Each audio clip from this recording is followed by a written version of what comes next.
याची देही घडे देवाचे भजन आणि हे ज्ञान नाही कोठे. हे ज्ञान फक्त माणसालाच आहे माय बापानो. खरं तर भगवंताने तुम्हाला दुर्लभ असा मनुष्य जन्म दिलेला आहे. खरं तर शास्त्रामध्ये अनेक प्रकारच्या दुर्लभ गोष्टी सांगितलेल्या आहेत. त्यामध्ये प्रामुख्याने 3 गोष्टी दुर्लभ आहेत. 1 मनुष्य जन्म मिळणं दुर्लभ आहे. 2 मुमुक्षावस्था प्राप्त होणं दुर्लभ आहे. आणि 3 संतांची संगत प्राप्त होणं त्याहून दुर्लभ आहे. शास्त्र सांगतं काय?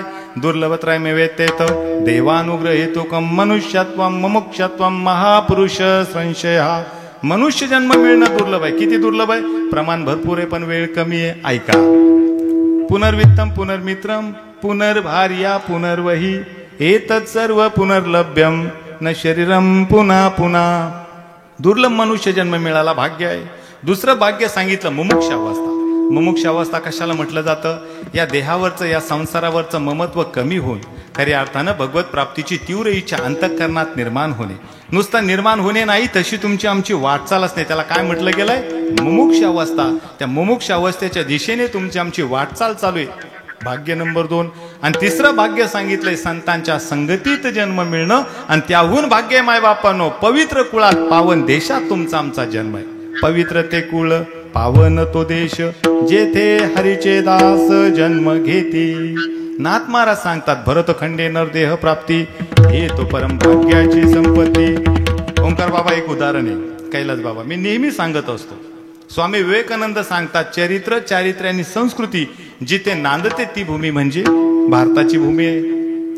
स्वामी विवेकानंद एकदा अमेरिकेमध्ये असणाऱ्या शिकागोमध्ये धर्म परिषदेला गेले असताना तिथल्या एका तत्वज्ञानं स्वामी विवेकानंदांना प्रश्न विचारला. स्वामीजी, तुम्ही तुमच्या देशाचं तुम्ही तुमच्या संस्कृतीचं खूप गुणगान करता. अशी कुठली गोष्ट आहे जी तुमच्या देशात आहे आमच्या देशात नाही, तुमच्या संस्कृतीत आहे आमच्या संस्कृतीत नाही? त्यावर स्वामी विवेकानंदांनी खूप गोड उत्तर दिलं. उत्तर लक्षपूर्वक ऐका. अंतःकरणाच्या गाभाऱ्यात घर करा, घरात ते उत्तर ठेवा, उत्तर सोबत घेऊन जा. वैजापूरहून दुशिंग महाराज या ठिकाणी आले, त्यांचं कीर्तन सार्थकी लागेल. स्वामी विवेकानंदांना तत्वज्ञानं विचारलेला प्रश्न असा होता, स्वामीजी तुम्ही तुमच्या देशाचं तुम्ही तुमच्या संस्कृतीचं खूप गुणगान करता. अशी कुठली गोष्ट आहे जी तुमच्या देशात आहे आमच्या देशात नाही, तुमच्या संस्कृतीत आहे आमच्या संस्कृतीत नाही? स्वामी विवेकानंदांनी दिलेलं उत्तर असं होतं, तुमच्या देशात आणि आमच्या देशात, तुमच्या संस्कृतीमध्ये आणि आमच्या संस्कृतीमध्ये एकच फरक आहे. तुमच्या देशात आणि तुमच्या संस्कृतीमध्ये आईला सोडून प्रत्येक बाईकडं वासनेच्या नजरेनं बघितलं जातं. काय म्हटले?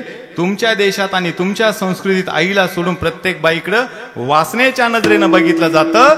आमच्या देशात आणि आमच्या संस्कृतीमध्ये पत्नीला सोडून प्रत्येक बाईकडं आईच्या नजरेनं बघितलं जातं, आईच्या नजरेनं बघितलं जातं. त्या देशात तुमचा आमचा जन्म आहे माझ्या बापानं. त्याहून महत्भाग्य म्हणावं लागेल. भारतासारख्या पवित्र भारतासारख्या त्याहून महत्भाग्य म्हणावं लागेल. शुरांच्या वीरांच्या साधूंच्या संतांच्या पदस्पर्शानं पावन पुण्यभूमी महाराष्ट्र. आणि या महाराष्ट्राच्या मातीत जन्म आहे, तोही संतांच्या नंदरन संतांच्या संगतीत जन्म आहे. विठ्ठला विठ्ठल.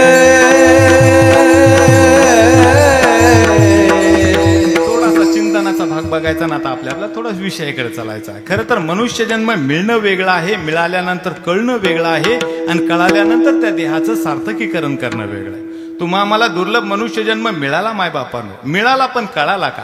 कळाला असता तर बाधिकेचा फाटा झालाच नसताना. भगवंताने दुर्लभ मनुष्य जन्म कशासाठी दिला? देवे दिला देह भजन गोमटा, तो या झाला फाटा बाधिकेचा.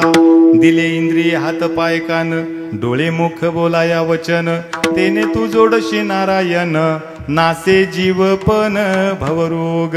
हात दिले कशा करता दिले? कीर्तनात आल्यावर टाळी वाजवण्याकरता नाही, व मग दान धर्म करण्याकरता अजिबात नाही, मग तंबाखू चोळण्याकरता. तोंड दिलं कशा करता दिलं? त्या विठ्ठलाचं भगवंताचं भजन करण्याकरता नाही, व मग वाह्यात बडबड करण्याकरता. घे घे माझे वाचे, घे घे माझे वाचे.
बाबा एवढ्या लोकांना तुमचं प्रमाण आवडतंय.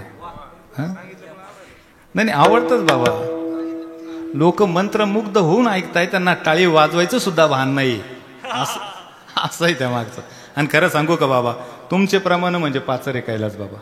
पाचर माहिती का तुम्हाला? पाचर उमक महाराज सर, पाचर माहिती का तुम्हाला? गोसावी सर, तुम्हाला पाचर माहिती का? तुम्हाला माहिती का पाचर? पाचर तुम्ही असं धरून आणल्यासारखं का बसले भाऊ? मला काही समजा ना धोरण. पाचर माहिती का? पाचर शेतामध्ये शेतकरी वक्कर हाकीत असतो आणि वाकराला एक दांड करा, तर काय म्हणतात त्याला? काय म्हणता? रुमणं. काय म्हणतात त्याला? रुमणं. आता रुमण्याला रुमणं तर माहिती पाहिजे ना. रुमण्याला रुमणंच माहित नाही आणि ते रुमणं हालायला लागलं की शहाणा माणूस तिकून आवाज देऊन सांगतो, अरे काय येड्यासारखा करतो ल्या पाचर ठोक. मग शहाणा माणूस उठतो, एवढा गट्टा घेतो, वाकच घेतो, तिला कागदे बाबा व्यवस्थित तासतो. तासलं का त्याची एक पाचर तयार करतो. पाचर तयार केली, रुमण्याजवळ नेतो, उलटी टाकतो, वाकच घेतो, वरून टोला. आलन का पाचर? दांडी तुटन महाराज, पाच तुटन पण पाचर तुटणार नाही. याला काय म्हणतात? पाचर म्हणतात. बाबा तुम्ही प्रमाण दिलं त्याच्यावरून मला आठवलं, शिवरात्रीच्या दिवशी माझ्या चुलत भावाला घेऊन गेलो. त्याला म्हटलं, हे बघ पूर्वार्ध मी म्हणून उत्तरार्ध तू म्हणायचा. तो म्हणे कसं? मला सांगा, मी जास्त करून तुमच्या सोबत आलेलो नाही. मी म्हटलं काहीच नाही, मी परचं प्रमाण घेईन उत्तरार्ध तू. तो म्हणे हो पण कसं? मी म्हणन आपुल्या हिता. तो म्हणे मी काय म्हणायचं? जो असे जागता. मी म्हणन जन्म आलो त्याचे. पुढं काय म्हणायचं? आजी फळं झाले साठी. बास बास बास कळलं. तुम्ही म्हणायचं प्रवीण, मी म्हणायचं दुशिंग. म्हणलं बास, फिट बसला कीर्तन. महाराज त्याला घेऊन गेलो आणि योगायोगानं कीर्तन सुरू झालं. गोसावी सर, मी योगायोगानं प्रमाण काढलं. मी म्हणलं शिव भोळा चक्रवर्ती. तो तिकून मला म्हणतो, तोही मायमाई चुलती, तोही मायमाई चुलती. पाचर पाहिजे पण अशी कुठं नको ना महाराज. गोड प्रमाण दिलं भगवंताचं. भगवंताने मुख दिलं कशाला दिलं? खऱ्या अर्थानं त्याचं भजन करण्यासाठी दिलं. आणि इथं येतो महाराज चिंता करत बसतो. चिंता करायचं कारण काय महाराज? खरं एक सांगू का, कीर्तन हा मनोरंजनाचा विषय अजिबात नाही महाराज. कीर्तन मनोरंजनाचा विषय नाही, पण आमचं चिंतन तुम्ही ऐकावं म्हणून नाईलाजानं आम्हाला तुम्हाला या विनोदाचे फवारे करून तुम्हाला जागं करावं लागतं आणि आमचं चिंतन तुमच्या काळजापर्यंत पोहोचावं लागतं महाराज. इथं येतो चिंता करत बसतो. माझ्या समोर बसलेला बाप चिंतेत आहे, माझ्या समोर बसलेली आई चिंतेत आहे, माझ्या समोर बसलेली सासूबाई चिंतेत आहे, बसलेली सुनबाई चिंतेत आहे. चिंता करायचं कारण काय? काय कारण आहे महाराज? हाडाची काढाच्या बापानं केलं. ईदभर बाण करत कागदे बाबा स्वतःच्या भावाचा एक कर बाण कोरला. याची टोपी त्याच्या डोक्यात, त्याची टोपी याच्या डोक्यात. गाय 10 लिटर दूध देत होती, 3 लिटर डेअरीला टाकलं, 15 लिटर यानं कसं नेऊन घातलं. 3 ताळी बंगला बांधला, वरून एवढे गज सोडले. ज्या एकुणता एक मुलासाठी हे कमवलं, तो एकुणता एक मुलगा बापावर गुराकला म्हणून कीर्तनात बसलेला बाप चिंतेत आहे. माझी सुनबाई वाजत आणली, गाजत आणली तेव्हा डोक्यावर बसवली, मुठ साखर वाटली. माझ्या सुनासारखी सुनबाई नाही, माझ्यासारख्या सुनबाई सारखा सुनबाई नाही. आणि आज ती सासूबाई कीर्तनाला निघाली. कुठं चालल्या सासूबाई? चालले बाई कीर्तनाला. वैजापूरून महाराज यायचे 450 किलोमीटर चालले त्यांच्या कीर्तनाला. कीर्तनाला चाललात, मग पिल्लू कोण सांभाळीन? कुत्र्याचं नाही, माणसाचं पिल्लू कोण सांभाळीन? तरी सासूबाई भांडलीन, कीर्तनाला आली. बसलेली सासूबाई चिंतेत आहे. महाराज काय दिलं नाही त्या सुनबाईला, तरी रोज टॉम नाही सासूबाईचा सुनबाईला. काय दिलं तुझ्या बापानं? काय दिलं तुझ्या बापानं? 3 एकर जमीन विकली तिच्या बापानं, पतपिढी काढली तिच्या बापानं. चमचे नव्हते तुझ्या घरात, चमचा सगळं दिलं तिच्या बापानं. तरी रोज टोमने काय दिलं तुझ्या बापानं? काय दिलं तुझ्या बापानं? तिच्या बापानं तुला पेटवायला काडी पेटी दिली नाही, बाकी सगळं दिलं तिच्या बापानं. म्हणून बसलेली सुनबाई चिंतेत आहे. माझी ताई 3 महिने झाली सांगू लागली आईला, आई सांग ना पप्पाला मोबाईल घेऊन द्यायचा, सांग ना पप्पाला मोबाईल घेऊन द्यायचा. पण पप्पा माझ्या ताईला मोबाईल घेऊन देत नाही म्हणून बसलेली ताई चिंतेत आहे. माझ्या दादाच्या हातात अँड्रॉइडचा मोबाईल आहे. माझ्या दादाचा मोबाईल बिघडला. चॅटिंग करता शेटिंग करतोय माझा दादा. मोबाईलची बिघडला ना त्याचा मोबाईल, नीट होत नाही, सेटिंग जमत नाही त्याच्या मोबाईलची, म्हणून बसलेला दादा चिंतेत आहे. पण मला सांगा चिंता करायचं कारण काय? बोला, चिंता करायचं कारण काय? येतानी काही आणलं, जातानी काही न्यायचं? बोला मावशो, येतानी काही आणलं, जातानी काही न्यायचं? मावशो, येतानी काही आणलं, जातानी काही न्यायचं? मागच्या मावशा बोला, नाहीत मी डोकं फोडूनच घेईन तुमच्या पुढं आता. हा बोला, येतानी काही आणलं, हा जातानी काही न्यायचं? चुकीचं आहे माय बाप. येतानी घेऊन आलो संचित प्रारब्ध आणि जातानी घेऊन जायचंय कर्म. साधी गोष्ट आहे मायबापांनो. ज्या भगवंताने आम्हाला जन्माला घातलं त्यावेळेस दाद दिलं नाही, जाताना ठेवले नाही. साधी गोष्ट आहे. आईच्या पोटातून बाळ बाहेर आलं, आजीनं मांडीवर घेतलं, ज्या फडक्याच्या कापडात गुंडाळलं त्याला किस्सा असतो का हो? आणि जाताना ज्याच्यात घेऊन जाणार आहोत त्याला किस्सा असतो का? मग मधले खिसे आम्ही का मारतो? आयुष्यभर चिंता. चिंता असे घटे चतुराई, घटे रूपवर ज्ञान, चिंता बडी अभागनी, चिंता चिता समान. चिंता करायची या देहाची करा, तुम्ही फक्त एक काम करा, आवडीने भावे हरिनाम घेशी, आणि तुझी चिंता त्याशी सर्व आहे. नको खेद करू कोणत्या गोष्टीचा, पती लक्ष्मीचा जाणत असे.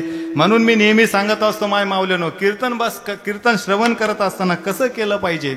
या ठिकाणी यावं सात्विक भावानं श्रवण करावं, मन करारे प्रसन्न, सर्व सिद्धीचे कारण. आणि मी नेहमी एक गोष्ट सांगत असतो माय माऊल्यानो, काय कथा असो, कीर्तन असो, व्याख्यान असो, सत्संग असो, आपल्या लेकरांना कथा कीर्तनाला घेऊन येत चला. सध्या आम्ही एक धबाडका उठवला महाराज, एक धबाडका. काय? मुलं बिघडली. मला सांगा, खरंच मुलं बिघडली का हो? मुलं जर बिघडली असती तर बघा ना, हे लहान लहान लेकरं कीर्तनाला येऊन पुढे बसली असती का? मुलं जर बिघडली असती तर वारकरी शिक्षण संस्थेमध्ये मुलांची ऍडमिशन फुल झाली असती का? मुलं जर बिघडली असती तर सप्त्याचं आयोजन नियोजन मुलांनी केलं असतं का? मुलं जर बिघडली असती तर काल्याची पंगत होऊ द्या. बस पंगत संपल्या मुलांना सांगा, मुलांनो 5 मिनिटात, मुलं 3 मिनिटात वाढ पूर्ण करतात. मग कशावरून म्हणता तुम्ही मुलं बिघडली? महाराज, लहान तोंडी मोठा घास घेतो. सर्व ज्येष्ठ श्रेष्ठ उपस्थित आहे, सर्वांच्या चरणी नतमस्तक होतो आणि जाणीवपूर्वक आता काही गोष्टी तुमच्यापर्यंत पोहोचवतो. मायबापांनो, मुलं नाही बिघडले, मुलांवर संस्कार करणारे आईबाप कुठंतरी भरकटले, म्हणून म्हणावं लागतं मुलं बिघडली. आमचं कसं झालं? मम्मी रम्मी खेळायला लागली आणि पप्पा पबजी खेळायला लागला. मम्मीचा मॉम, पप्पाचा पॉप, आणि त्यात पोऱ्याचा कधी लालीपॉप झाला आम्हाला कळायला तयार नाही. आमची तरुण पिढी पागल झाली, नको त्या गोष्टी करायला लागली. याचं कारण फक्त एकच, आईची मम्मी झाली. किती गोड शब्द आहे बरं आई. पण नाही महाराज, आज मला प्रश्न निर्माण होतो, नुकतं जन्माला आलेल्या बाळाला कळतं कसं त्याच्या आईला मम्मीच म्हणावं म्हणून? वस्तुस्थिती झाली महाराज. कुठंतरी चिंतन होणं गरजेचं आहे, कुठंतरी मंथन होणं गरजेचं आहे. कधीतरी आपल्या लेकरांना जवळ घ्या, पाठीवरून हात फिरवा. काय आहे संत, काय आहे ग्रंथ, काय आहे भगवंत, तुमच्या लेकरांना समजावून सांगा. वाक्य लक्षपूर्वक ऐका. कधीतरी लेकरांना जवळ घ्या, पाठीवरून हात फिरवा. काय आहे संत, काय आहे ग्रंथ, काय आहे भगवंत, समजून सांगा तुमच्या लेकराला. ज्या दिवशी तुमच्या लेकराला संत ग्रंथ भगवंत कळतील, त्या दिवशी तुमचा मुलगा लखोपती करोडपती अजिबात होणार नाही. पण नारदाच्या गादीवरून छाती ठोकपणे सांगतो, म्हातारपणे वृद्धाश्रमात जायची वेळ मात्र तुमच्यावर कधीच येणार नाही. ही काळाची गरज आहे. मायबापांनो, संपत्ती कमावण्याच्या फंद्यात पडूच नका. खरी संपत्ती आहे तुमची संतती. तुम्ही संतती कमवा, संपत्ती आपोआप तुमचं घर भरवेल. आता बाबांच्या समाधी सोहळ्याच्या निमित्तानं कीर्तन आहे. प्रत्येक माय माऊली येत असेल आणि बाबांच्या समाधीचं दर्शन घ्यायला जात असेल. आणि काय मागतात हो त्या बाबाला, काय मागतात त्या देवाला, काय मागायचं ऐका. जा बाबांच्या चरणी व्हा नतमस्तक आणि म्हणा त्या देवाला, देवा सौभाग्य कुटाचं त्या जिजाऊ सारखं नशीब असावं. देवा सौभाग्य कुटाचं त्या जिजाऊ सारखं नशीब असावं. अरे वरदान दे मला, माझ्या आई पोटी शिव शंभू सारखं एक बाळ असावं. जे मागितलं होतं माझ्या मासाहेब जिजाऊंनी, जा मागा. काय मागितलं माझ्या मासाहेब जिजाऊंनी? माझ्या मासाहेब जिजाऊंनी मागितला एक पुत्र. हे अंबिकेरन चंडिके वरदायनी वरदान दे, उन्मत्त हे सिंहासने चिरफाड न्यामज पुत्र दे. हे आई शिवाय देवी, मला असा पुत्र दे जो शेतकऱ्यांचं राज्य निर्माण करील, कामकऱ्यांचं राज्य निर्माण करील, बहुजनांचं 18 पकड जातीचं 12 बलुतेदाराचं सर्व धर्मियाचं स्वराज्य निर्माण करील, असा पुत्र मला तू दे. आणि जणू काही मासाहेबांचं गारहानं त्या शिवाय देवीनं ऐकलं. दिवस उजाडला. 19 फेब्रुवारी 1630 या महाराष्ट्राच्या मुशीत आणि जिजाऊंच्या कुशीत यवनांचा कर्दनकाळ, हिंदवी स्वराज्याचा शिवसूर्य छत्रपती शिवरायांचा जन्म झाला. माझी जाऊची नाही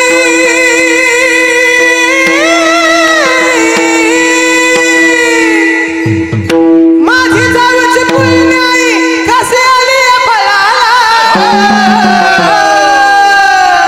तो बापाचा बाप राजा शिवबा जन्मला बापाचा बाप राजा शिवबा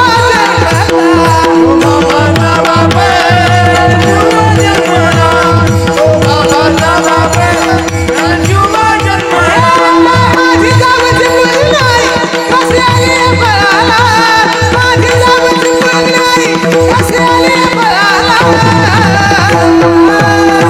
छत्रपती शिवाजी महाराज की धर्मवीर छत्रपती संभाजी महाराज की हर हर बाबाचा बाप राजा शिवबा जन्मला बाबाचा बाप राजा शिवबा जन्मला बाबाचा बाप राजा शिवबा जन्मला बाबाचा बाप राजा शिवबा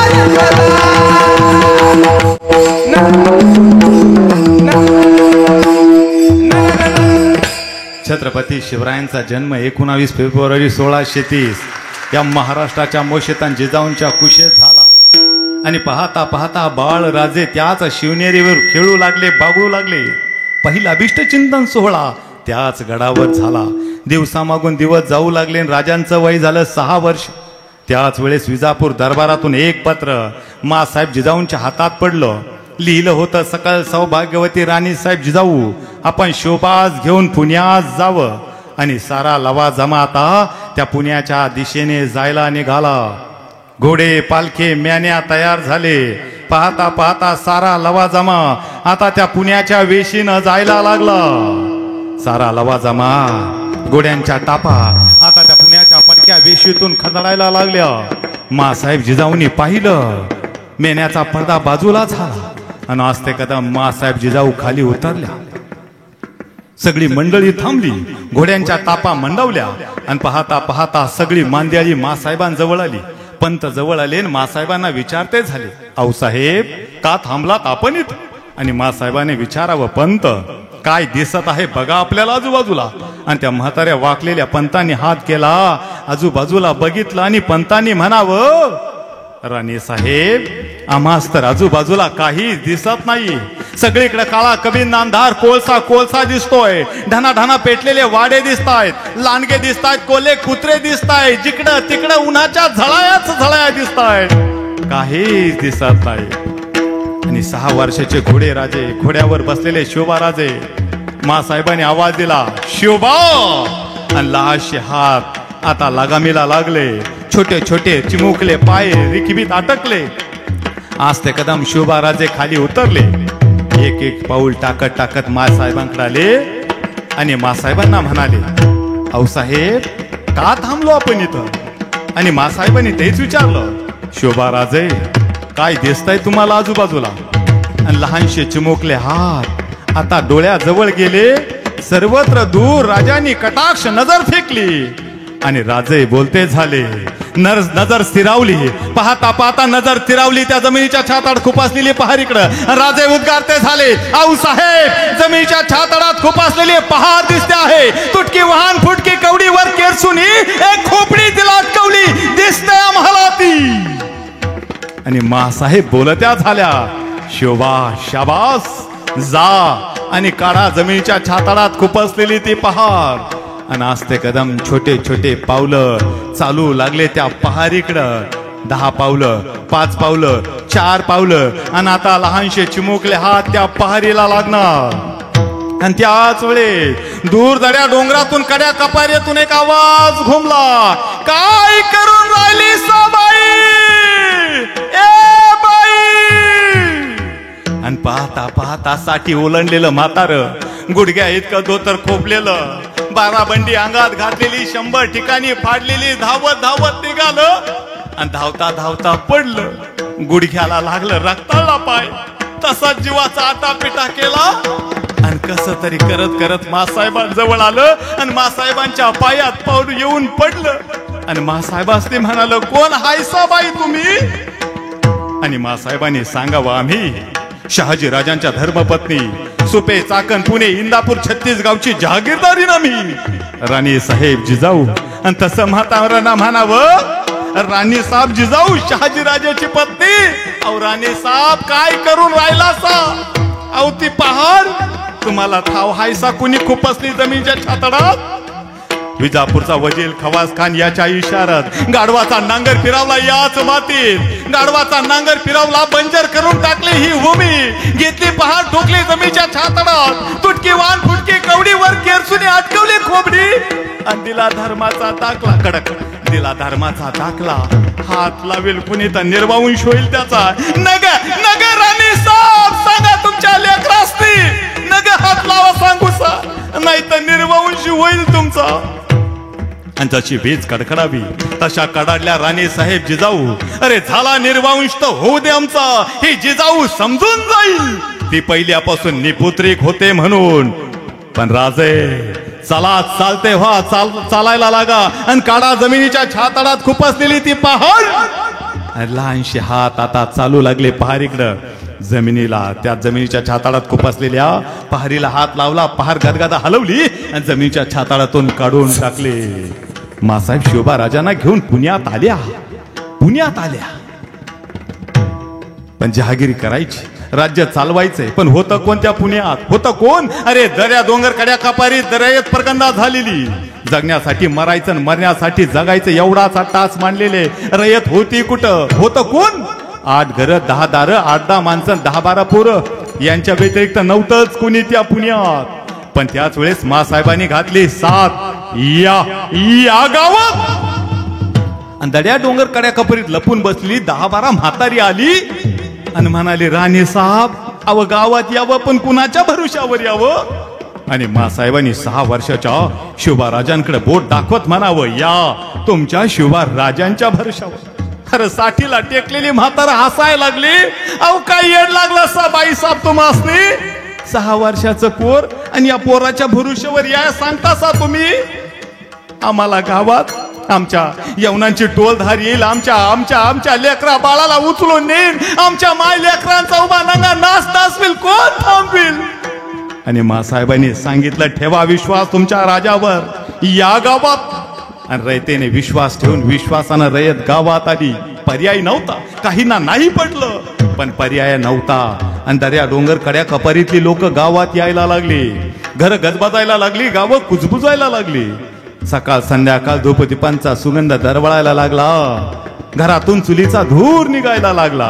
पण मासाहेबांनी जाणलं, रयत गावात येऊन उपयोग नाही, पोटाचं काय करायचं त्यासाठी कष्ट केले पाहिजे. पंत द्या रयतेला शेती, आणि लोकांना शेती दिली गेली. शेती देऊन उपयोग काय? मग त्यासाठी हवी शेती करण्यासाठी मशागत, आणि मशागत करायची म्हटलं लागल अवजार बैल. मग द्या बैल जोड्या दिल्या, अवजार द्या अवजार दिलं. आणि पाहता पाहता वरून राजा बरसला, ढगाचं घोंगड पांघडून आसमंत काळ्या कबिंद अंधारातून बरसत राहिला. धो पाऊस पडला, मशागत झाली, शेतीत राब शेतकरी राबायला लागला. मासाहेबांनी जाणलं, बियाणं दिलं, शेतकरी आनंदित झाला. बी घेतलं, जमिनीच्या पोटात गेलं, अंकुर यायला लागला. पाहता पाहता हळू पिकं वाढायला लागली, पिकं मोठी व्हायला लागली, धान्य यायला लागलं, कणस यायला लागली. पाहता पाहता पिकं वाऱ्याबरोबर हालायला लागली, उन्हाबरोबर डोलायला लागली. आनंद झाला लयतेला. आतापर्यंत ताटातला घास वाटावर आला नव्हता, वाटातला घास पोटावर आला नव्हता. पण स्वराज्याची जहागीरदारी शहाजी राजाची पत्नी आली, राणी साहेब जिजाऊ आली, आणि तारलं बघा आमसने. आता ताटातला घास वाटावर येईन आणि वाटातला घास पोटावर जाईन. माय बायका पोरं लेकरं आता पोटभर जेवतील असा आनंद झाला रयतेला. सोन्यासारखं पिकं आलं, आनंद झाला. दूर डोंगरातून शेतकरी बघायचा ना आनंदून जायचा. पण एके दिवशी मासाहेब शिवबा राजांना घेऊन लाल महालात बसल्या होत्या. त्याच वेळेस 5-50 म्हातारी कोतारी तरणी बांड पोरं बाया बापड्यांचा घोळका येताना दिसला. मासाहेबांकडे आला आणि सगळ्यांचा चेहरा पडलेला, सगळ्यांच्या चेहऱ्यावर दुःखाचं सावट. मासाहेबांनी विचारलं, बाबा अहो काय झालं दुःख करायला? काय नाही राणी साहेब. का रे पोरांनो, का तुमचा चेहरा सुकलेला? काय नाही राणी साहेब. बायांना विचारलं काय झालं, तुम्ही बोलत का नाही? आणि मग मासाहेब विचारतात झाल्या, का हो बाबा तुमची पिकं कशी येतो? तसं एक म्हातारं पुढं आलं, मिशाला ताव दिलं, कल्ले फुरफुरले आणि झुपकेदार मिशाला पीळ देत म्हणालं, राणी साहेब पिकं अक्षी जोरदार बघा. बाबा धान्य कसं आहे हो, कंस कशी आहे कंस? तसं दुसरं म्हातारं पुढं आलं म्हणालं, कंस हे पिवळं पिवळं धमुक. आणि का हो बाबा त्यातले दाणे कसे हो? आणि एक पोरं उड्या मारीत मारीत आलं, मासाहेबांनी म्हणाला, आव साहेब अहो हे टपुर मोत्यासारखं दाणं भरलं. आणि मग मासाहेबांनी बाबा पिकं चांगली आहेत, सोन्यासारखी कंस आहेत, मोत्यासारखी दाणे भरलीत, मग दुःख का, कशाचं दुःख आहे तुम्हाला? आणि तसं एक म्हातारं म्हणालं, पण आऊसाहेब उपयोग काय, सोन्यासारखं पीक शेतात आलं पण उपयोग काय? यवनांची तोल धार येईल, माई लेक सून पोरं बाळ राब राब राबल्याता, रकत वतले जमिनीत, पण उपयोग काय? काय झालं बाबा? आऊसाहेब अहो यवनांची टोल धार येईल, उभ्या पिकात घुसतील असा उभ्या पिकाचा नंगा नाश होईल, हाडाची काढ रक्ताचं पाणी केलं सगळं पीक भुई सपाट होईल. आऊसाहेब उपयोग काय? काय उपयोग? आणि तसे शिवबाराजे म्हणाले, बाबा रडू नका, मला सांगा तुमची पिकं कशी आहेत? आणि सगळ्यांच्या नजर विस्परल्या, सगळ्यांच्या नजरा गेल्या 6 वर्षाच्या शिवबाराजांवर. आणि तसं म्हणालं तर म्हातारं म्हणालं, राजा सांगितलं ना सावं पिको लई झाक राजे. आणि तसे राजे म्हणाले, बाबा कंस? अहो कंस हे पिवळं पिवळं धमुक. बाबा धान्य कसं आहे हो? दाणे दान राज हे मोत्यासारखं टपुर टपुर दान, एक एक दान हे मोत्यासारखं. आणि मग 6 वर्षाच्या राजाने म्हणावं, बाबा तुमच्या पिकावर पाखरच बसली नाही का हो? राज बसतील कसं का हो बाबा? तुमच्या पिकाची राखण पाखरांपासून कशी केली तुम्ही? तसं म्हाताऱ्यानं म्हणावं, राज पाखरं येतील कसं? काय केलं बाबा त्यासाठी? काय नाही हो, हे पिकाच्या मधोमध एक माळव केला, त्याच्यावर एक पोऱ्या बशिवला, 100 पाखराचा थवा आला, झाड जवा थवा आला आणि पिकावर बसणार पोऱ्या उभा राहिला, गोपन घेतली, दगड गोपनीत टाकला, गार गार गार गार फेकली, फेकला दगड, 100 पाखरं फाड फाड फाड फाड फाड फाड उडल्यात बघा. राजे म्हटले, असं अशी राखण केली तुम्ही पिकाची? वैराज अशी पाखण केली. आणि तसे 6 वर्षाचे राजे पाहत राहिले आणि बोलते झाले, बाबा आता जशी तुम्ही आता तुमच्या पिकांची राखण पाखरांपासून केली, तशीच राखण तुम्ही आता यवनांपासून पिकांची करा. आणि नजरा विस्पारल्या, राजा कशी राखण करावं आम्ही? कशी? आमच्याकडे काय शस्त्र हाय का, अस्त्र हाय, तलवार हाय का, भाल्या हाय? बाबा पिकांची राखण कशी केली? अहो राजा सांगितलं ना, गोपन घेतली, दगड टाकला, गार गार गार गार फिरवला, फेकला, एक दगड 100 पाखरं फाड फाड फाड फाड उडाले. राजे म्हणाले, बास जशी तुम्ही पिकाची राखण केली तशीच तुम्ही आता यवनांपासून पिकाची सुद्धा राखण करा. दगड घ्या, तेच आपलं शस्त्र आहे, यवनांना येऊ द्या, राहा बांधावर उभा. आणि राजांचा मंत्र रयतेनं ऐकला. काय सांगायला लागला सा ह्यो राज? काय सांगायला लागला सा राज? 6 वर्षाचा लेकरू काय ज्ञान देऊन राहिला सा? आनंद झाला रयतेला. राजांना मंत्र पटला आणि पाहता पाहता आता सारी मांदियाळी रयत निघून गेली. शेतामध्ये राबायला लागली, पिकाबरोबर उन्हाच्या कष्ट करायला लागली. आणि पाहता पाहता शेतकरी शेतात काम करायला लागला. त्या दिवशी दुपारची वेळ झाली, रखरख ऊन पडलं होतं, सगळं कसं आनंदात चाललं होतं. आणि दूरवर एका झाडावर 15-16 वर्षाचा शेला टांगाचा पोऱ्या उभा केला. कशासाठी? कोणी यवनांची टोळधार येते का हे बघण्यासाठी. आणि अचानक त्या पोराचं लक्ष गेलं दूरवर. आणि पाहता पाहता पोरग घाबरलं, बावरलं, शहारलं, का यवनांची टोळधार आता आली, पिकांमध्ये येणार, पिकाचा नंगा नाश करणार. दूर धुळा उडायला लागला, घोड्यांच्या टापा यायला लागल्या बांधापर्यंत, जाणार आता पिक होणार नंगा नाश. आणि त्याच वेळेस ते पोरग झाडावरून टपकिशी खाली उडलं, शेला ओढत धावत निघालं. ये बाबा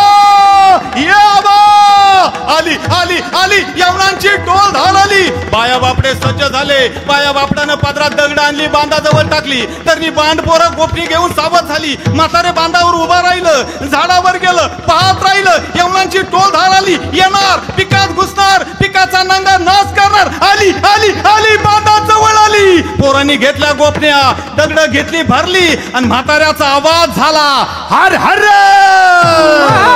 हर हर. त्याच वेळेस यवनांची टोल धार येणार. पोरं सज्ज झाली, घेतली दगड, गोपण्या फिरल्या, गार गार गार गार गार. सपासप सपासप दगड पडत राहिली. कुणाच्या तोंडावर पडत राहिली, मस्तक फुटत राहिलं. कुणाच्या डोळ्यावर पडत राहिली, बुबुळ बाहेर पडत राहिलं. घोड्यांच्या टापावर पडत राहिलं. अरे जसं टिपरू तुटावं तशा घोड्यांच्या टापा तुटत राहिल्या. धडाधड दगड धडाधड दगड धडाधड दगड पडत राहिले. आणि मोरक्या बोलता झाला, चलो आगे चलो आगे चलो आगे. हुजूर पत्थर. अरे क्या पत्थर लगाया, चलो आगे. हुजूर पत्थर मार रहे हो. अरे क्या पत्थर पत्थर लगाया, चलो आगे. हुजूर पत्थर की बौछार आ रही हुजूर. अरे क्या पत्थर पत्थर लगाया का पर, चलो आगे. म्हाताऱ्यानं पाहिलं, हा लई शाना दिसतो गड्या हा मोरक्या. आण गोपन.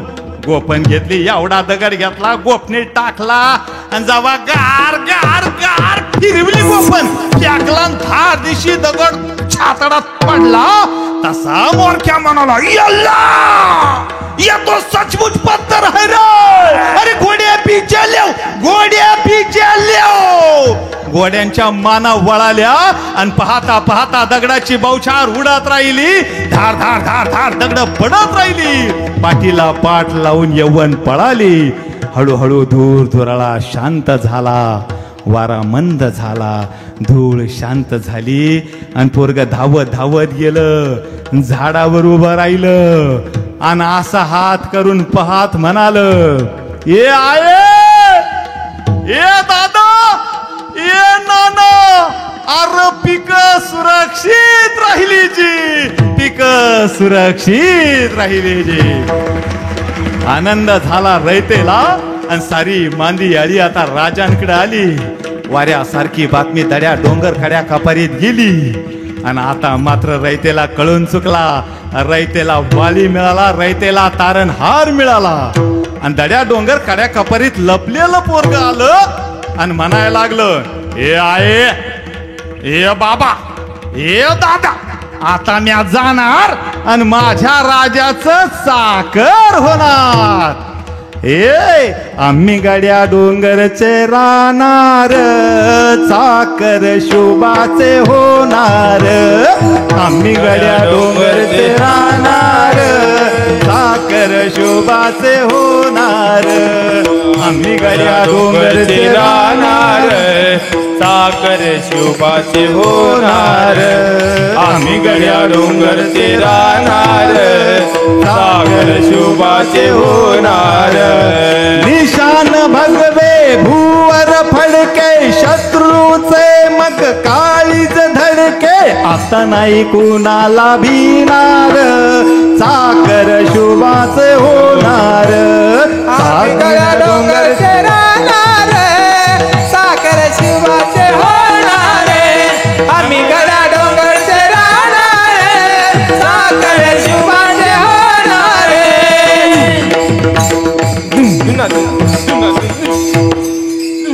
माझ्या त्या छत्रपती शिवरायांनी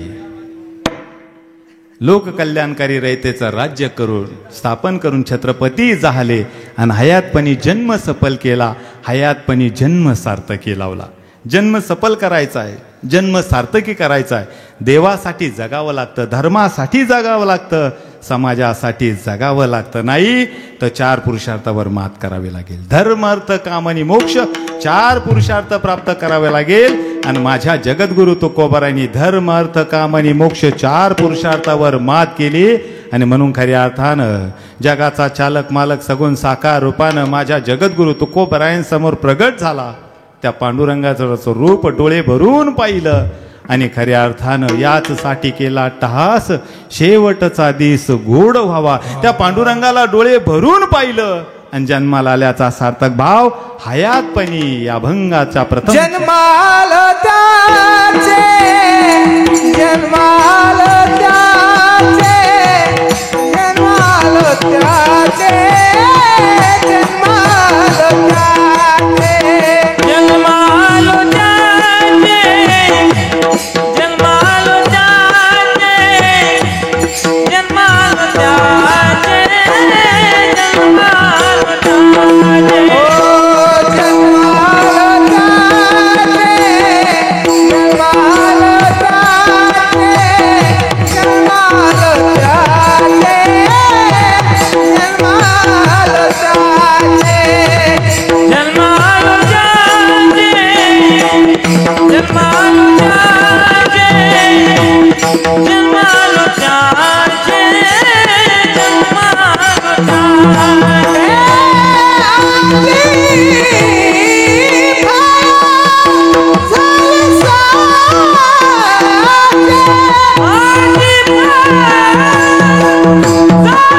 एकदा जोरदार टाळ्या मारा, सगळ्यांसाठी झाल्या पाहिजे जोरदार टाळ्या. विठ्ठला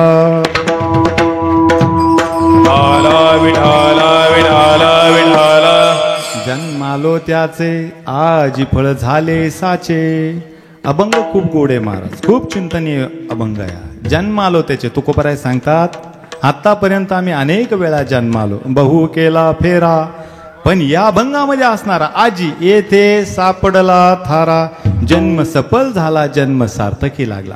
खर तर भगवंताने तुम्हा आम्हाला हा नरदेह दिला, त्याला म्हणतात आधी. त्याला संसार प्रपंच जोडला, त्याला म्हणतो व्याधी. तो संसार प्रपंच आपण मुळाबाळाने फुलवला, फळवला, बहरवला, रुजवला, त्याला म्हणतो उपाधी. आणि या सगळ्या गोष्टीतून भगवंताचं शुद्ध अंतःकरणानं नामस्मरण करणं, याला म्हणतात समाधी. या अवस्थेला खऱ्या अर्थानं संत पोचलेले असतात मायबापांनो. फार मोठा उपकार या संत मांदळीचा वारकरी संप्रदायाचा आहे. किती मोठा उपकार आहे सांगू मायबापांनो. या संतांनी कुणाला कुणाची जात विचारली नाही, कुणाला कुणाचा धर्म विचारला नाही, कुणाला कुणाचा पंथ विचारला नाही. सगळ्या जाती धर्मातल्या लोकांना एकत्र केलं आणि पंढरीच्या वाळवंटामध्ये विठ्ठल नामाची शाळा भरवली. किती उपकार आहे सांगू महाराज. कागदे बाबा, माणसात बसलेल्या माणसाला माणसातून उठवायचं काम जर कोणी केलं असेल, माणसाने केलेलं आहे. काय म्हटलं मी? माणसात बसलेल्या माणसाला माणसातून उठवायचं काम जर कोणी केलं असेल तर माणसाने केलेलं आहे. आणि माणसातून उठलेल्या माणसाला पुन्हा एकदा माणसात बसवायचं काम जर कोणी केलं, आमच्या वारकरी संप्रदायानं संत मांदियाळींना केलेलं आहे महाराज. फार मोठे उपकार आहे.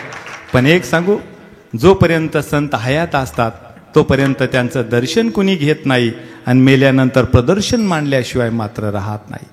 जोपर्यंत गुलाब बाबा सुद्धा हयात होते ना, तोपर्यंत नाही लोकांनी त्यांचं दर्शन घेतलं. आणि आज बघा, तेच लोक, जे त्रास देणारे लोक होते, तेच लोक आज माझ्या गुलाब बाबाच्या समाधीवर दर्शन घ्यायलाय महाराज. किती त्रास झाला संतांना, किती विचार केलाय.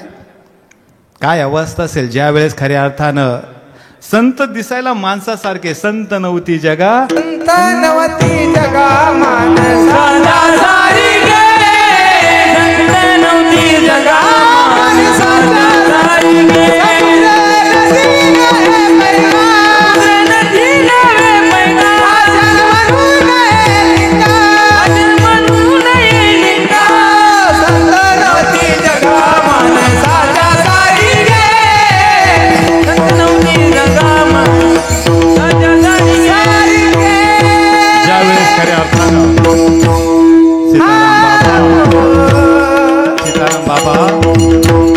तानाईच्या पोटी जन्माला आलेले गोंडस बाळ, नाव ठेवलं गुलाब बाबा.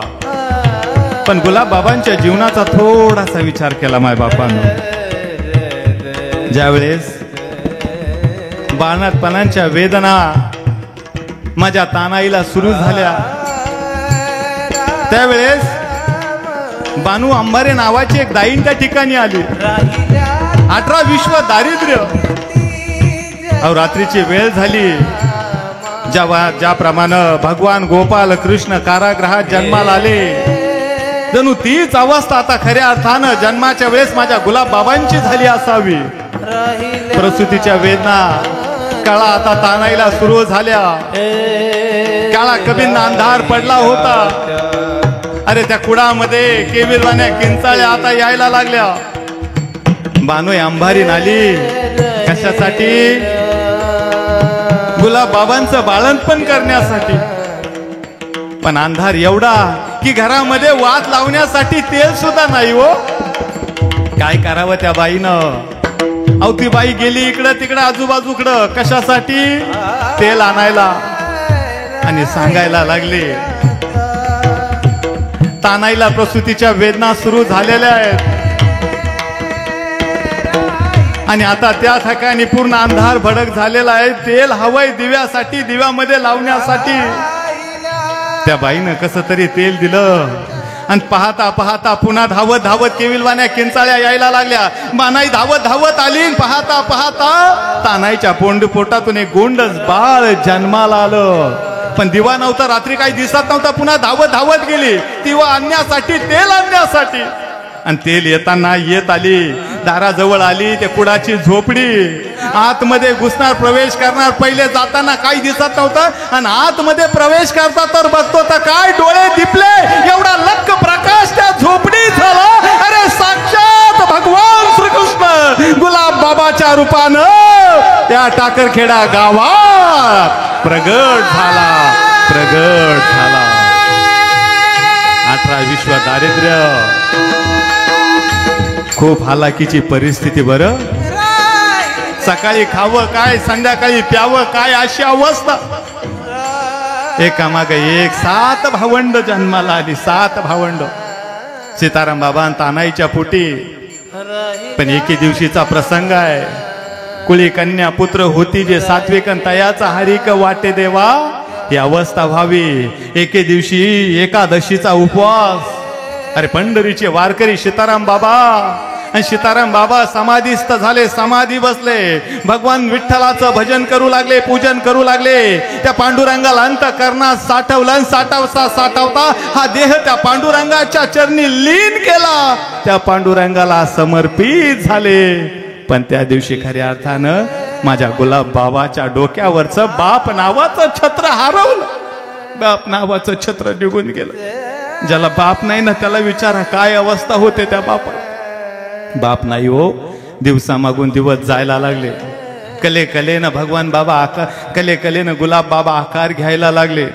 5-6 वर्षाचं लेकरू काय झालं आणि शाळेत जावं बाबांना, शिक्षणाची आवड.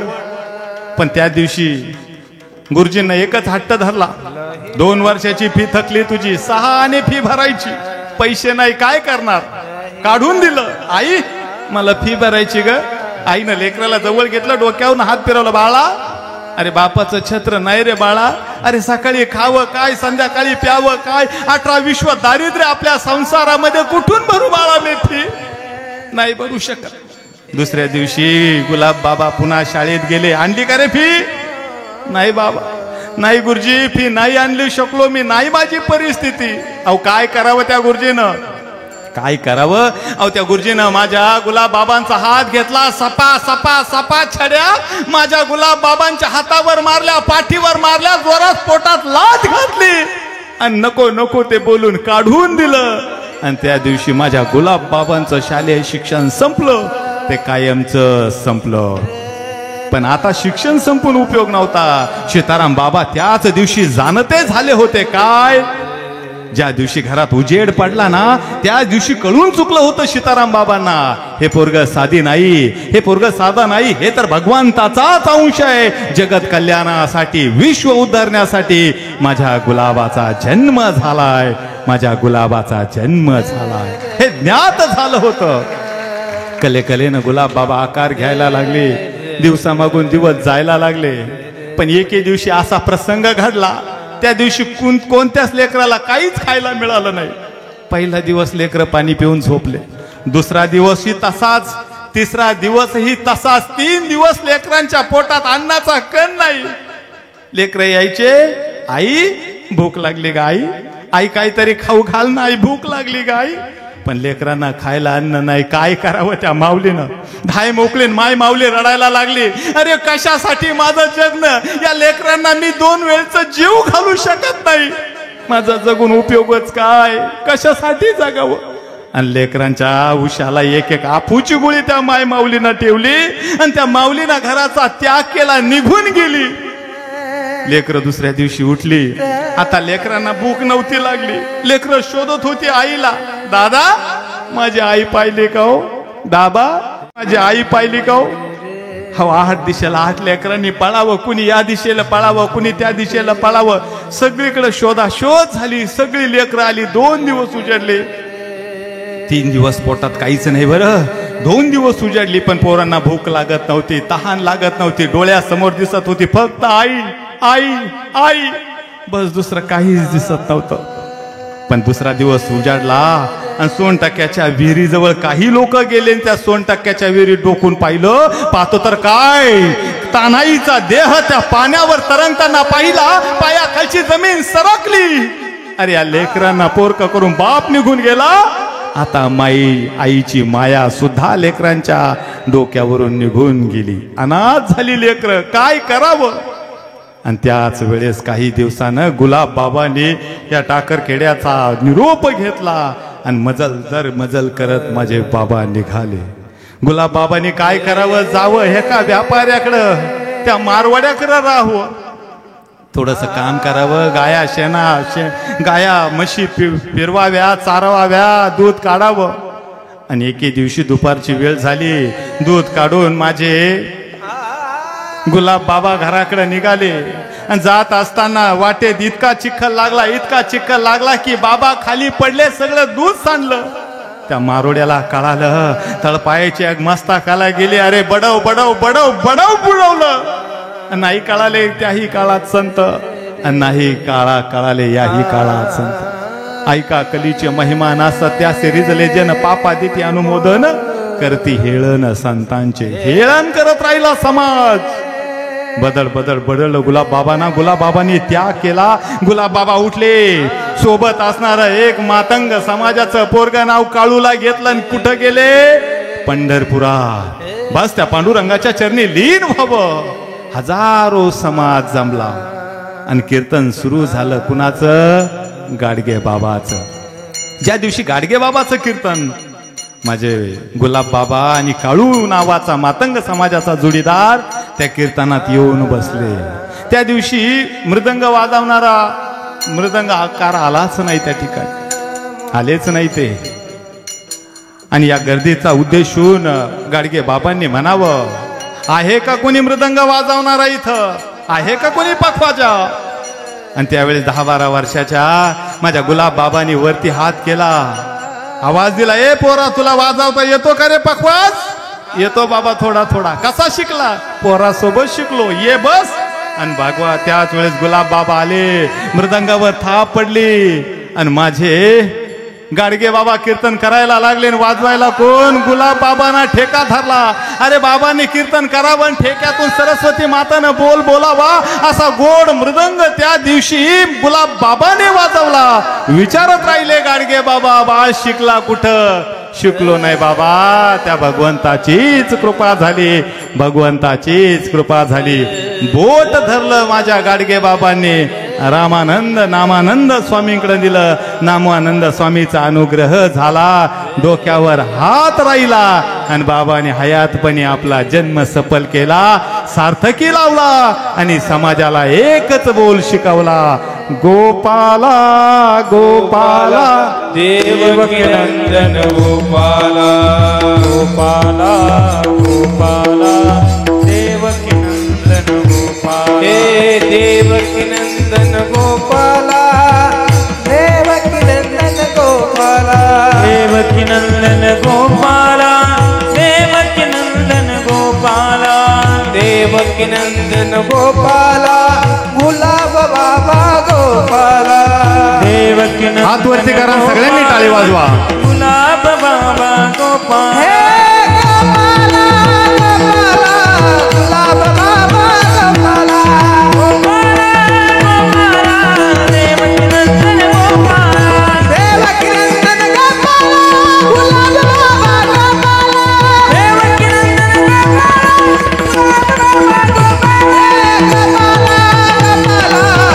बाबा गोपाला. गोपाला गोपाला गुलाब बाबा गोपाला.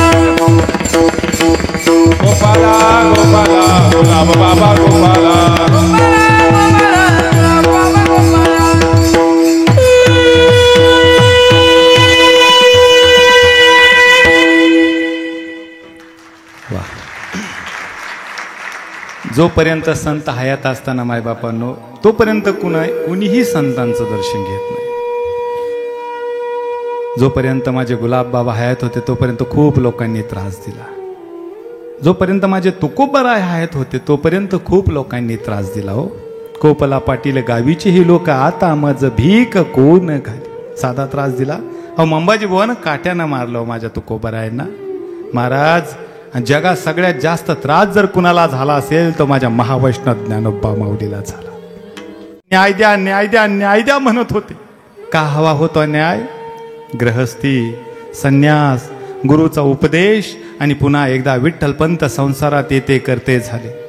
विठ्ठलपंत रुक्मिणी माता यांच्या संसाराला सुंदरशी चाल फलं लगडली. काय नाव ठेवावं? नाव ठेवलं निवृत्ती. प्रवृत्तीपासून निवृत्त होणारा निवृत्ती. ज्ञानाचा अथांग सागर नवे नवे ज्ञानाला फुटलेले हातपाय म्हणजे ज्ञानेश्वर.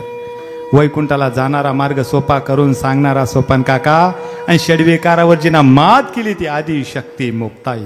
धर्मपीठावर धर्म मार्तंड गणेश भट्टाई, गोपाल भट्टाई, गणेश शास्त्री आणि पंत हात जोडून विनंती करत होते, न्याय द्या, माझ्या लेकरांच्या मुंजे होऊ द्या. संन्याशाची कार्टी म्हणून जो छळ चालवला ना माझ्या लेकरांचा तो बंद करा मायबाप. तुम्ही सांगाल ना ती शिक्षा द्यायला मी तयार आहे. तुम्ही सांगाल ती शिक्षा मी घ्यायला तयार आहे. पण माझ्या लेकरांचा छळ थांबवा मायबापानं. मृदुल शास्त्री उठून उभे राहिले आणि बोलते झाले, न्याय हवा पंत तुम्हाला? न्याय? त्यासाठी तुम्हाला एकच शिक्षा आहे, एकच, देहांत प्रायश्चित्त. आणि देहांत प्रायश्चित्त शब्द कानावर पडला, सारं शरीर थरारलं, पायाखालची जमीन सरकली आणि हात जोडून विठ्ठल पंतांनी म्हणावं, बघितलं मृदुल शास्त्री, अहो काय शिक्षा सांगितली? देहांत प्रायश्चित्त. अहो देहांत प्रायश्चित्त म्हणजे आत्महत्याच ना. आणि गणेश भट्ट उठून उभे राहिले आणि बोलते झाले, पंत त्याला आत्महत्या नव्हे देहांत प्रायश्चित्त असेच म्हणतात. बरे तुम्ही केलेल्या गुन्ह्याची तीच शिक्षा आहे तुम्हाला. पंतांचे डोळे भरून आले, मोत्यासारखे टप टप थेंब खाली पडले. मायबापांनो, माझ्या लेकरांची मुंज होत असेल, माझ्या लेकरांना संन्याशाची कार्टी म्हणून जो छळ तुम्ही लावला हा बंद होत असेल ना, तर मी देहांत प्रायश्चित्त घ्यायला तयार आहे. हात जोडून विनंती केली, साष्टांग प्रणिपात केला, आदेशाचा कागद घेतला आणि एक एक पाऊल टाकत विठ्ठल पंत आळंदीमध्ये सिद्ध बेतेकडे येते करते झाले. तिन्ही सांजाची वेळ झाली. दिवाबत्ती करून रुक्मिणी माता बाहेर आल्या. पंतांना पाहिला, आनंद झाला, लगबगीनं ताटीत गेल्या. 2-3 गाडगे बाजूला केलं, गुळाचा खडा घेतला, एक गाड फुटलेलं मडकं बाजूला केलं, एक गाडगं घेतलं, पाण्यात बुडकून बुडवलं. गाडगभर पाणी गुळाचा खडा पंतांच्या हातात देत म्हणाल्या, स्वामी झाला का हो निर्णय? आता जाता येईल ना मला इंद्रायणीवर स्नान करण्यासाठी? आता खेळतील ना आपली मुलं सुद्धा या लेकरांमध्ये? नाही ना, आता संन्याशाची कार्टी म्हणून छळ करणार समाज आपल्या लेकरांचा. पंतांचे डोळे भरून आले, लढून रडून लाल बुंद झाले. पंतांनी डोळे बंद केले, गळगळ अश्रू ओघळायला लागले आणि पंतांनी म्हणावं, नाही रुक्मिणी नाही, आता नाही छळ होणार आपल्या लेकरांचा. आणि हात जोडून रुक्मिणी मातेनं म्हणावं, बाई ग, परमेश्वरच पावला. आणि ऐका ना हो, आज खूप वाईट घडलं हो. अहो आपला ज्ञाना इंद्रायणीवर स्नान करण्यासाठी गेला, पण त्याच वेळेस 10-12 स्नान करून निघाला आणि लहान 10-12 बामणाची पोरं आली. शेण घेतला, चिखल घेतला, आपल्या ज्ञानाच्या अंगावर फेकून मारला. संन्याशाच्या कार्ट्या म्हणून चिडवलं. माझा ज्ञाना काहीच बोलला नाही हो, पण 10-12 पावलं दूर गेला. लेकरच, पण एक शहाणा माणूस घोड्यावर आला, 10-12 पावलं दूर गेला. काय कुणास ठाऊक मनात आला, लगाम खेचली, रिकबीत पाय टाकावला, खाली उतरला, आवाज दिला, हे कार्त्या कुणाचा रे तू? माझ्या ज्ञानाने वरतून बघितलं, काका विठ्ठल पंत रुक्मिणी मातेचा. आणि तसा तो म्हणाला, संन्याशाच्या कार्ट्या, तुझ्या आई बापान आळंदी बाटवली, तूच वाटवायचा राहिला का रे कार्ट्या? लाज कशी वाटली नाही तुला इकडे यायची? याद राख, पुन्हा जर आता इकडे आला तर. धावत गेला आणि माझ्या ज्ञानाच्या पोटात लाथ मारली त्यानं. माझा ज्ञाना खाली पडला हो, कसा तरी सावरत उठला आणि पुन्हा जायला निघाला. का कुणास ठाऊक काय मनात आलं, थांबला, पुन्हा आवाज दिला, हे कार्ट्या. माझ्या ज्ञानाने वरतून बघितलं आणि आवाज दिला, आता जर पुन्हा एकदा या ठिकाणी येताना दिसला ना तर तंगडा तोडून हातात देईन आणि ज्ञानानं म्हणावं काका आता नाही बरं नाही येणार काका. बस एवढ्याच गोष्टीचा राग आला. खाली पडलेला दगड उचलला, माझ्या ज्ञानाच्या दिशेनं फेकून मारला. माझ्या ज्ञानाला कोच पडली. गळगळ गळगळ गळगळ रक्त ओघळलो आपल्या ज्ञानाचं. आज खूप रक्त व्हायला गेलो माझ्या ज्ञानाचं. धाय मोकळून रुक्मिणी माता रडत राहिल्या, पंतांच्या पायात पडल्या. पंतांनी दंडाला धरलं, उचललं. रुक्मिणी बस, संपला वनवास, पण आता नाही बस. ऐक ना. पण शब्द आला आणि पण विचारलं काय, आणि सांगितलं रुक्मिणी त्यासाठी मला देहांत प्रायश्चित्त घ्यावं लागेल. देहांत प्रायश्चित्त शब्द कानावर पडला, सारं शरीर थरारलं. आणि रुक्मिणी मातेनं म्हणावं तुम्ही नाही जायचं. तुम्ही का जायचं? 9 महिने 9 दिवस मी लेकरांना माझ्या उदरात ठेवलं, तुम्ही नाही जायचं. तू मी बराच काळ चर्चा झाली आणि ठरलं दोघांनीही जायचं. कुठलाच प्रश्न विचारला नाही. रुक्मिणी माता आतमध्ये गेल्या, 4 पावलं बाहेर आल्या आणि विचारत्या झाल्या, अहो जाण्याच्या अगोदर लेकरांना 4 घास गोडाचे खाऊ घालू का हो? पंतांनी होकारार्थी मान हलवली. आणि पाहता पाहता रुक्मिणी माता आतमध्ये गेल्या. काय स्वयंपाक करावा, काय स्वयंपाक करावा. लहानशे ज्ञानोबा राय समोर आले. आई आज मला मांड्याचं जेवण करशील का ग? मांडे खूप आवडतात मला. आणि रुक्मिणी मातेनं म्हणावं बाळ मांडे खूप आवडतात ना, थांब मी आत्ता मांड्याचा स्वयंपाक करते. रुक्मिणी माता स्वयंपाकाला लागल्या. भरभर मांडे तयार केले, लेकरांच्या भांड्यात ठेवले आणि एक एक एक एक घास लेकरांना खाऊ घातला. लेकरं जेवली, जेवण करून झोपली. 4 घास रुक्मिणी मातेनं खाल्ले, 4 घास विठ्ठल पंतांनी खाल्ली. का? रुक्मिणी मातेनं खावं म्हणून विठ्ठल पंतांनी खाल्ले. रुक्मिणी मातेनं का? पंतांनी खावे म्हणून. बरीच रात्र झाली. रुक्मिणी माता थापडत झोपी जाऊ लागल्या लेकरांना. पण रुक्मिणी मातेला झोप नव्हती. टप टप टप टप डोळ्यातून थेंब पडत होते. पंत त्याच ठिकाणी बसलेले आढ्याला टेकून. काय परिस्थिती असेल, काय अवस्था असेल महाराज. आपल्याला ऐकायला सहज वाटतो, पण ज्यावेळेस साक्षात आपण तो अनुभव घेऊ ना त्यावेळेस लक्षात येईल काय परिस्थिती असेल, काय अवस्था निर्माण झाली असेल. विचार केलाय कधी? रुक्मिणी माता अशा झोपलेला असेल, लहानशी मुक्ताई जवळ झोपलेली असेल. सोपन काका, ज्ञानदादा, निवृत्तीदादा आढ्याला टेकून पंत या ठिकाणी बसले असेल. झोप नसेल पंतांना. सारखं एकटक बघत असेल लेकडाकडं, वाटत असेल जावं घ्यावं उठवावं. लहानशा चिमुरडीला मारावी कडकडून मिठी. घ्यावे पापे सोपानाचे, घ्यावे पापे माझ्या निवृत्तीदादाचे. धरावा हात न्यावं निवृत्तीला बाहेर, सांगावं समजून दादा निघालो रे आम्ही आता देहांत प्रायश्चित्त घ्यायला. पण रडताना आवाज येईल, विचारतील लेकरं एवढी रात्र झाली आई बाबा तुम्ही का जागे आहात, काय सांगू त्या लेकरांना. बाळांनो अरे निघालो आम्ही देहांत प्रायश्चित्त घ्यायला. का? तुमच्या डोक्यावर सुखाचं छत्र नांदावं म्हणून. विचार केलाय मायबापानं कधी त्या गोष्टीचा? कधी समजून घेतलंय संतांचं जीवन? पंत उठले. पंतांनी दिवा घेतला, दिव्याची वात वर घेतली. शाई घेतला, बोडू घेतला, टाकात बोडू बुडावला. भरभर 2 पत्र लिहिलं. एक लिहिलं त्या धर्म मार्तंडांसाठी आणि एक लिहिलं ज्ञानदादा सोपन काका मुक्ताईसाठी. पत्राची घडी केली, देवाऱ्यात पत्र ठेवलं, साष्टांग प्रणिपात केला आणि त्या पांडुरंगाला बोलते झाले, पांडुरंगा आता माझ्या लेकराची आई तू हो, माझ्या लेकरांचा पिता तू हो. आम्ही जातो देहांत प्रायश्चित्त घ्यायला. पंत उठले, सहस्पर्श रुक्मिणी मातेला झाला. रुक्मिणी उठा. आणि रुक्मिणी माता उठायला लागल्या, पण चिमुकली मुक्ताई जवळ झोपलेली, अंगावर हात टाकलेला. थापडत रुक्मिणी माताना तो हात बाजूला केला आणि देहांत प्रायश्चित्त घ्यायला निघाल्या. मायबापांनो जगातली पहिली आई आहे आपल्या लेकरांना देहांत प्रायश्चित्त झोपीत टाकून देहांत प्रायश्चित्त घ्यायला जाताना. या समाजानं माझ्या ज्ञानोबा माऊलीला माऊली ठेवली नाही, पण तीच माझी माऊली ज्ञानोबा राय आज साऱ्या विश्वाची माऊली झाली. साऱ्या विश्वाची माऊलीचा कधी विचार केलाय संतांचा? कधी समजून घेतलाय संतांचं जीवन? नाही महाराज, हयातपणी संत कळाले नाही. आणि गेल्यानंतर मी पुन्हा तेच सांगतो, प्रदर्शन मांडल्याशिवाय राहिले नाही.